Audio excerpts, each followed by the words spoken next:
Hi guys, it's me, Alen welcome back to my YouTube channel. If you like this video, please like and subscribe. So these are the ingredients for today's video. Crispy fry, 2 eggs and vitsin, and dalawang talong. Magluluto tayo na paborito kong ulam, ang tortang talong. So first, i-chop natin ang talong into small pieces.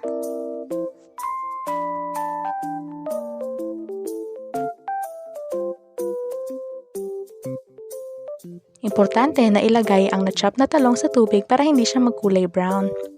After natin ma-chop ang lahat ng talong, i-drain natin ng water at ilagay sa separate bowl.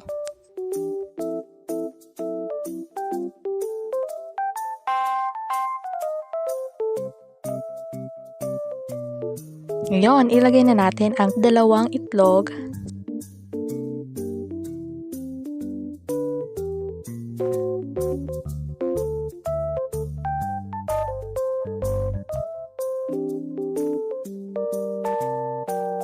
Crispy fry,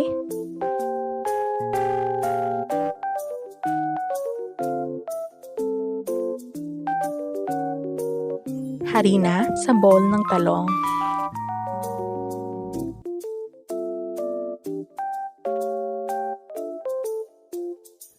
timplahan ng konting vetsin at haluin na mabuti.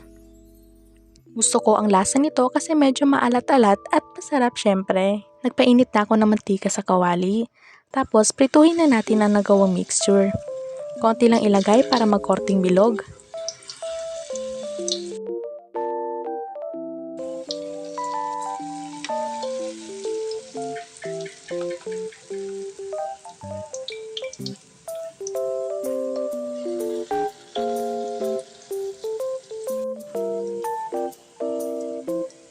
Pag na-brown na, i-flip lang natin.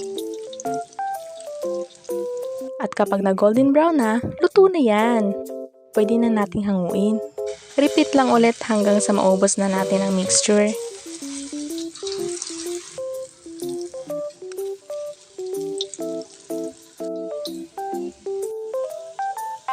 Ayan, luto na ang ating tortang talong.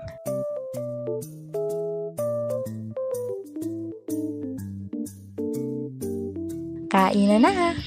Kain tayo. Syempre, may kasamang kanin. Super sarap nito, I promise. I-try nyo rin itong recipe na to sa bahay nyo.